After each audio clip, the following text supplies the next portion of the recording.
ეს ნაშრომი ეხება ემიგრანტ დედებს, მამებს, რომლებიც მიდიან შვილებისთვის და საბოლოოდ შვილებს კარგავენ. მოდი წავიკითხავ მონაწერს. გამარჯობა გიორგი. 7 წლის წინ მე და ჩემი მეუღლე წავედით გერმანიაში სამუშაოდ. სახლში დავტოვეთ 2 შვილი, 28 და 23 წლის. დავიწყეთ მუშაობა. სამუშაო მეტად მძიმე აღმოჩნდა. თითქმის მონური სამუშაო იყო, რადგან არალეგალურად გვიწევდა იქ ყოფნა. ამასობაში უმცროსმა ბიჭმა ცოლი მოიყვანა. ჩვენი წასვლიდან 1 წელში. თან ხშირად ვეუბნებოდით, რომ არ გაქვს საშუალება ჯერ შენ იმუშავე თქო. ხო, ანუ ესე იგი, რა ცოლი მოგყავს?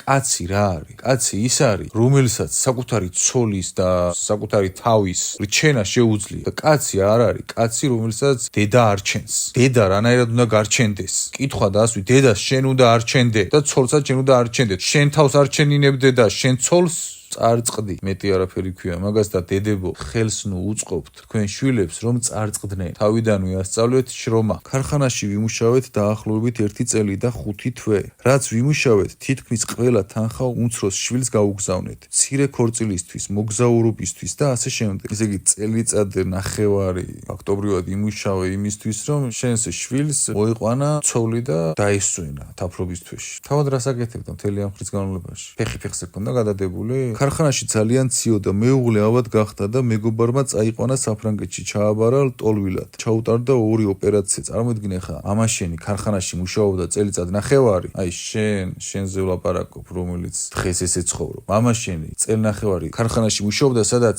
ისეთ სიცივე იყო, რომ 2 ოპერაცია დაჭირდა და ტკივილები გაიარა და ლტოლვილად ჩაბარდა ჯერ იქ საფრანგეთში, ლტოლვილად რომ ბარდები, პირობები, სირთულეები, ჯანმრთელობა. მე დროებით დავრჩი, რადგან პანდემიის გამო შეჩერდა ყველაფერი და 7 თვის შემდეგ წავედი მეუღლესთან. ანუ დროებით დარჩი გერმანიაში და 7 თვის შემდეგ წახვედი მეუღლესთან. რატომ წახვედიო? ჩემმა შვილმა და რძალმა მისაყვედურეს. ესე იგი, წელნახევარი ცივ ქარხანაში იმუშავეთ, საკუთარ თავს დააკელით ყველაფერი, შენმა მეუღლემ ჯანმრთელობა დაინგრია, 2 ოპერაცია გაიკეთა. შენ რომ მარტო აღარ დარჩენილიყავი, წახვედი შენს მეუღლესთან და იმის ნაცვლად რომ თანაგრძნობა კონდეს, იმის ნაცვლად რომ გაგიგოს და პირიქით მადლობები გითხრას, გისაყვედურეს. აი მოდი მასეთი შვილების და ქმრების და ვინც ხართ საქართველოში და იმიგრანტებთან მიმართებაში, ვინც ესე იქცევი, რა გჭირთ? როდის დაკარგეთ სახე? როდის წარწყდით ესე, რომ ამ მდგომარეობაში ხართ? ამაზე ვარესებს აკეთებთ ხომ ვიცი? უამრავი ისტორიით მოდის ხალხი, რა გჭირთ? ღმერთთან რით უნდა წარსდგე? მაინტერესებს. ამ ნაგვით რომ შობელმა შენს გამო შენს უკანალს რომ დაედო შეზლონგზე და მზეზე წამოკოტრიალებულიყო თაფლობის თვეზე და ცოლი მოგეყვანა, ამისთვის 2 ოპერაცია გადაიტანა და საყვედურს ეუბნები კიდევ და მერე ღმერთთან გინდა ამით წარსდგე? მიხედე სულს, ჯობია შენ. 7 თვის შემდეგ წავედი მეუღლესთან. რატომ წახვედიო? ჩემმა შვილმა და რძალმა მისაყვედურეს. უნდა გემუშავაო და ტელეფონს აღარ პასუხობენ. შანტაჟი დაგიწყეს უკვე, ტერორი დაგიწყეს. შვილს ვეღარ ელაპარაკები და გატერორებენ ახლა იმით, რომ გიყვარს შვილი და შვილს ვეღარ ელაპარაკები. მამაზე მეტი ტერორი რა გინდა? ეს არის ტერორი. და ამას აკეთებს ბევრი. იგივე მეთოდები არის. ერთ და იგივეს აკეთებს ყველა შვილი. ემიგრანტ დედებთან და მშობლებთან მიმართებაში. ერთ და იგივეს. ბნელი აკეთებინებს ამას, იმიტომ რომ წარწყმედილი მდგომარეობაში რომ არის ადამიანი, ბნელმა იცის რა დაგარტყამს ყველაზე მეტად. და ნახე ხა ბნელი რას აკეთებინებს ესეთ შვილებს. ესეთი შვილები იწყებენ კომუნიკაციის შეწყვეტას და რატომ? ყველა ემიგრანტი ადამიანი არის მონატრებული ოჯახს, საქართველოს ქვეყანას, იზოლაციაშია იქ და მათი ყველაზე დიდი წამება არის ოჯახის წევრების კომუნიკაციის შეწყვეტა. ბნელმა ეს იცის და ვისაც დაქვემდებარება აქვს ბნელზე, ამას უკეთებს ემიგრანტ მშობელს. ყველა ფაქტობრივად ყველასთან ერთი და იგივე ისტორია. მიზეზებს პოულობენ. გაბაბრაზე ვერ მიიგებ და სინამდვილეში თანხები რომ აღარ მოდის, მიზეზებს პოულობენ და ვითომ გაბრაზებულია და ატერორებენ მშობლებს ან ოჯახის წევრებს იმით რომ კომუნიკაციას წყვეტენ, რადგან ემიგრანტი იზოლირებულია რეალურად. აი ემიგრანტი რომ წერს, ეთყობა ემიგრანტს. ლაპარაკი უნდა, მეგობარი უნდა, კომუნიკაცია უნდა და ამას იყენებს ბნელი ამ ადამიანებში. ამიტომ შენ თუ შენს ემიგრაციაში მყოფ ოჯახის წევრს ესე ექცევი, შეპყრობა გაქვს პირდაპირ იცოდე და მიხედე სული საქმეს, აღარ ქნა ეს, იმიტომ რომ ამას აქვს იმხელა გადასახადი ღმერთთან, რომ აი მაგას ჯობია ეკლიან მავთულზე იხოხო, რაც გელოდება მერე და შენ თუ გონია სული სამყარო და სამსჯავრო ზღაპრები, ზღაპრებში შენ ცხოვრობ. ამიტომ მიხედე სულს და აღარ ქნა, თუ მშობელს არ ელაპარაკები და ელაპარაკე, გამოასწორე შენი მოქმედებები. ტელეფონს აღარ პასუხობენ. საბუთები აღარ გაგვიგრძელეს. არც სამუშაო ქონდა და ბოლო დროს ქუჩაში ვიყავით. ანუ შენი მშობელი იმის გამო რომ რაც შეეძლო ყველა თანხები შენ გამოგიგზავნა დანაზოგი რომ არ ქონდა. ქუჩაში იყო და შენ მშობელს არ ელაპარაკები. იმიტომ რომ შენნაირმა მუქთახორა ცოლმა გადაგიბრუნა ტვინი. შენც მუქთახორა ხარ და რაც ხარ ის აირჩიე. ერთმანეთს ზრდით მუქთახორობაში და ბნელში. თქვენ ერთმანეთი მუქთახორობაში და ბნელში კი არ უნდა გამოზარდოთ ცოლ-ქმარმა. ერთმანეთის სიყვარულში უნდა გამოძერწოთ და გამოჭედოთ, თორე შემდეგ ერთმანეთის ჭამას დაიწყებთ და მაგის დროს დადგება. ალბათ ერთმანეთსაც ჭამთ, შვენივრა. საკუთარ დედას არ ინდობდა, ხა შენ ცოლს და შვილს დაინდობ. შენ როგორც მაგ ბიჭის ცოლი, იმდენი გაცნობიერება უნდა ყოფნიდეს, რომ საკუთარ დედას რომ აჭმევინებ, შენც მოგადგება და შენც შეგჭამს. დედამისმა მთელი სიცოცხლე ჩადო და მამამისმა და იმის ჭამა ასწავლე და შენ აღარ დაგინდობს, როცა მაგის დრო დადგება. მშობლი ჭამიას ზრდი და გგონია რაღაც მდგომარეობაში ბნელში ხართ ორივე და გამოეძევეთ ამ ბნელიდან, რომლებიც ესეთ მდგომარეობაში ხართ. არც სამუშაო ქონდა და ბოლოს ქუჩაში ვიყავით. იძულებულები გავხდით რომ დაუბრუნებულიყავით ჩვენს ქვეყანაში და ეს რომ გაიგეს, სულ გადაირივნენ. მოკლედ ჩამოვედით აგერ უკვე 10 თვეა. ისე მიგვიღეს რომ ვერ გადმოვცემ იმ ზიზღით სავსე სახეებს, რაც მათ ჰქონდათ და აქვთ. ჩემი შვილი რადიკალურად შეცვლილი, როგორც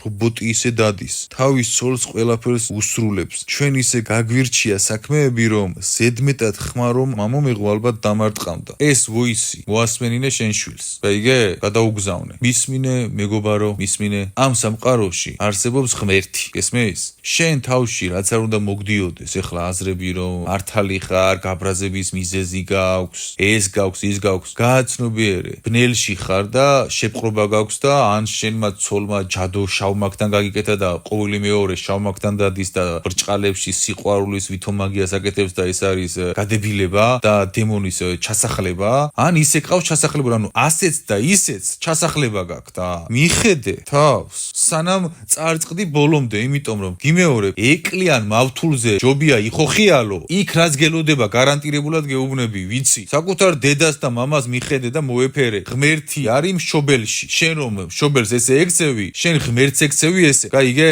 და ამას არავინ არ გაგიტარებს და არ გაპატიებს, რაც არ უნდა ეხა თავში მოგდიოდეს. მიზეზი მაქვს ამის, მიზეზი მაქვს იმის, შენ 1000 მიზეზი მოგეცემა. მაგრამ ვერაფერს ვერ გახდები იმ ჭეშმარიტებასთან, რომ შენმა მშობელმა შენს გამო წელიწადნახევარი იმუშავა, ცოლი მოგაყვანინა და დაგასვენა და შენს გამო ცივ ქარხანაში მუშაობდა და 2 ოპერაცია გადაიტანა, სიცოცხლე დაკარგა. ანუ ნახე, შენმა მშობელმა სიცოცხლის წლები დაკარგა, 2 ოპერაცია კი არ გადაიტანა. სიცოცხლე მოგცა, გაჩუქა იმისთვის, რომ შეზლონგზე წამოკოტრიალებულიყავი შენ ცოლთან ერთად. და შენ მშობელს ესე ხვდები? და გგონია ეს არ არის ჩასახლება? და გგონია ჯამთელი ხარ? და გგონია ქრისტიანი ხარ? და გგონია ჯამთელ შვილს აღზრდი? და გგონია შენი შვილი იგივეთი არ გადაგიხდის? რომ მიხვდე რასაკეთებ? და ვფიქრობ რომ სამყაროში არ არსებობს სამართლიანობა? შენ ზღაპარში ცხოვრობ, გამოეძევე მაგ ზღაპრიდან. ჩვენ ისე გაგვირჩია საქმეები, რომ ზედმეტად ხმა რომ ამომიღო, ალბათ დაგვარტყამდა. ვიფიქრე მილიციის გამოძახება სახლიდან გაგდება, მაგრამ რძალი ორსულად დაგვხვდა და ისევ გავჩერდით. ეხა კითხვა დასვი აქ. შენ სახელზე რომ არ იყოს ეგ სახლი, გაგაგდებდა თუ არა სახლიდან? ეს არის ყველაზე ცუდი. ცოლმა შეაძულა დედა და მამა. ცოლმა კი არ შეაძულა დედა და მამა. შესაძლოა ჯადუ აქვს გაკეთებული. ცოლი დადის მკითხავებთან? თუ დადის მკითხავებთან, ყველა ვარიანტში შეაკვეთინებდა შავი მაგი, ვითომ სიყვარულის მაგია. სიყვარულის მაგია კი არა, ჯადუა ეგ. მას უნდოდა რომ სამუდამოდ ემიგრაციაში დავრჩენილიყავით. მოკლედ მოგიყევით ჩემი ამბავი. სიყვარული მინდა სითბო და ჩახუტება ჩემი შვილებისგან, მაგრამ ისე ადის და ჩადის კიბეზე, გამარჯობაო და სულ ესა. დიდი მადლობა გიორგი რომ მოიცალეთ და ნახეთ. ეხა გამოსავალი აქედან რა არის? რა უნდა ქნა ეხა შენ? რა უნდა ქნა აქ ეხა ამას ვერაფერს ვერ უზამესე. მუქთან კვეთის ლოცვები იკითხე შენთვის, შენი ოჯახისთვის, შენი შვილისთვის იკითხე, სხვისთვის მუქთან კვეთის ლოცვა. წმენდის ლოცვები იკითხე, დამშვიდი ოჯახში და რაღაც მომენტში თუ ჭკუას ვერ ისწავლის, ბერკეტი აიღე ხელში და აჩვენე საჩვენები. ბერკეტი ის არის რომ შოლტი გადაუჭირო. ზოგჯერ შოლტი უნდა გადაუჭირო. აი, ხშირად მეუბნებიან გიორგი მკაცრი ხარ. ზოგჯერ საჭიროა სიმკაცრე. მე კი არ ვბრაზობ, ან კი არ ვბრაზდები. მე რომ ბრაზდებოდე, ვინ დამინდობს? გნელები, გადამივლიან. მე არ ვბრაზდები, მე მკაცრი ვარ. მკაცრი იცი რა არის? ის რომ შენ სახელზეა ეგ და ის რომ გონს მოვიდნენ საერთოდ. მაგრამ ეს უკიდურეს შემთხვევაში, საუკეთესო შემთხვევაში, ლოცვები უნდა უკითხო შენ შვილს, შენს რძალსაც, რომ გონს მოეგოს. მუქთან კვეთის ლოცვები, სხვისთვის მუქთან კვეთის ლოცვები, ესე ქვია ლოცვებს. ლოცვებში გადადი, გესმის? ლოცვებში გადადი რომ განაძეო შენი ოჯახიდან ეს ბნელი, სახლი, განწმინდე მარილიანი წყლით, წმენდის ლოცვები წაიკითხე, ეს ყველაფერი აკეთე. ალბათ კითხვას დასვამთ, რატომ ხდება ესეთი რამე? ესეთი ამბები არის მასშტაბური და მასიურად. ემიგრანტი მშობლები მწერენ, რომ ჩემი შვილი აღარ მელაპარაკება, მეჩხუბება, აღარ უნდა ჩემთან კომუნიკაცია, კავშირი წყდება თითქოს მშობელსა და შვილს შორის, ან ოჯახის წევრსა და ოჯახის წევრს შორის. ამის მიზეზი არის არაადეკვატურობა. როცა შენი შვილი არ მუშაობს, შენი ქმარი არ მუშაობს და შენს ხარჯზე ზის და შენს ხარჯზე ჭამს და სვამს, ის ავტომატურად არის პარაზიტის მდგომარეობაში. შენ უწყობ ხელს, რომ ის იყოს პარაზიტის მდგომარეობაში. და იქიდან გამომდინარე, რომ ღმერთის მდგომარეობა არ არის პარაზიტის მდგომარეობა, მასში ბნელი შედის პირდაპირ. რადგან ღმერთისთვის, მაღალი იერარქიისთვის, ღვთიურობისთვის არ ხდება ესეთი რაღაც. შენ ჯანმრთელი ხარ და გარჩენდეს სხვა. ეს არის პარაზიტის მდგომარეობა. და როდესაც ადამიანი ესეთ მდგომარეობაშია და როდესაც შენ როგორც მშობელი თუნდაც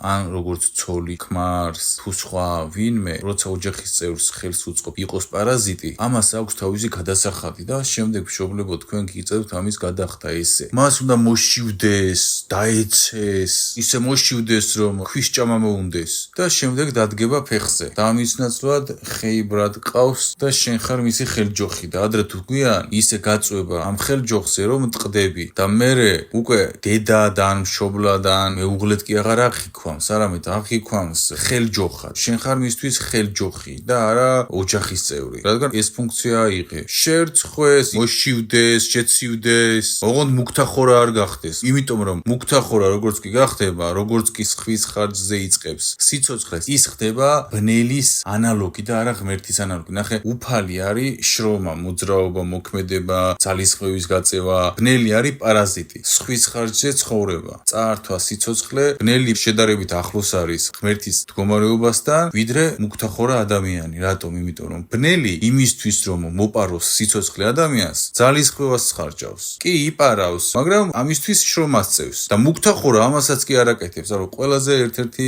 დაცემული მდგომარეობა მუქთახორა. ოღონდ ადამიანები დღეს ამას ვერაცნობიერებენ. სხვის ხარჯზე ცხოვრება არის ყველაზე დაცემული მდგომარეობა ერთ-ერთი. და შენ რომ ამის უფლებას აძლევ შვილს და პირიქით ხელს უწყობ, ამაში ელოდე მტერს და არა ოჯახის წევრს. როგორც უფალი იჩენს ყარხელს, ისე უნდა იყოს შენც. უფალი ხედავს, რომ ფეხებში გადაემტრიე, მაგრამ არ კიდევს ხელს პირდაპირ და არ გეხმარება. რატომ? იმიტომ რომ შენ ფეხებში უნდა გადაიმტრე, რომ შემდეგ დადგე კარგად ფეხზე. სიარული ისწავლო უკეთესად, იგივე ორმოში არ ჩავარდე, რომ ისწავლო. და ამას ითმენს უფალი და შენ ვინ ხარ, რომ ამას არ ითმენ როგორც მშობელი. ნახე, 10,000 ჯერ და მილიონჯერ მეტად უყვარხარ შენ უფალს და ითმენს შენს ტკივილს იმისთვის რომ გაიზარდო და იმისთვის რომ ჯანსაღი გახდე და იმისთვის რომ ისწავლო. და შენ ვერ ითმენ შენ შვილს ცოლი რომ არ მოყავს და ამის გამო ამას აკეთებ. ან რაღაცას ვერ ითმენ. მოითმინე შენი გზნობები და შენი შვილისთვის და ოჯახის წევრისთვის რაც სასარგებლოა ის გააკეთე. და გააკეთე ის რაც საჭიროა. იყავი ადეკვატი. აქედან გამომდინარე, ნახე, რატომ თქვი ადეკვატურობა მნიშვნელოვანია თქვა. ადეკვატურობაა ის რომ ხედავ ადამიანს ხელი აქვს, ფეხი აქვს და არ მუშაობს და შენი სიცოცხლის ენერგიის ჭამით არის დაკავებული, ანუ შენს ფულზე ცხოვრობს. ეს არ უნდა ქნა, უნდა მოითმინო შენი ემოციები და მეორე ადამიანისთვის რაც მნიშვნელოვანია ის უნდა გააკეთო. ის კი არა ვაიმე მე ვინერვიულებ და ჩემ შვილს მოშივდება. მოშივდეს, შეცივდეს. წამოხტება ფეხზე და 10 მეც გააკეთებს და კაცი დადგება და ქალი დადგება და ქმარი დადგება თუ ოჯახის წევრი დადგება მისგან. და ესე წარწყდა და რებს აკეთებენ, ხომ ხედავ? ამაზე ვარესებს აკეთებენ ემიგრანტების ოჯახის წევრები საქართველოში. ამიტომ გააცნობიერეთ, იყავით ადეკვატურები. თქვენ შვილებს ასწავლეთ შრომა, ნუ გაანებივრებთ ფულებით ზედმეტად, თუ რამე ეშლებათ მოსთხოვეთ, თუ არ იგებს არ წამოეგო მის ტერორებს ფინანსებთან მიმართებაში, არ წამოეგო მის манипуляციებს. ეხლა რა უნდა ქნათ, ვინც შეაჩვიეთ შვილებს და ოჯახის წევრებს ფინანსური უზრუნველყოფა. ნენელა მოუხსენით ფინანსები. ნენელა უთხარ რომ ესეა, ისეა, იმუშავე ესკენ თუ ვერ იზავს, ნენელა შეამცირე და ნენელა როგორც შეაჩვიე, ისე გადააჩვიე და ის თანხა დააგროვე, დანაზოგი გააკეთე და შემდეგ ჩამოდი და რამე ააშენე ქვეყანაში. სოფელი იყიდე, ბაღი გააშენე, ხეხილის უზრუნველყოფილი იქნები მთელი ცხოვრება.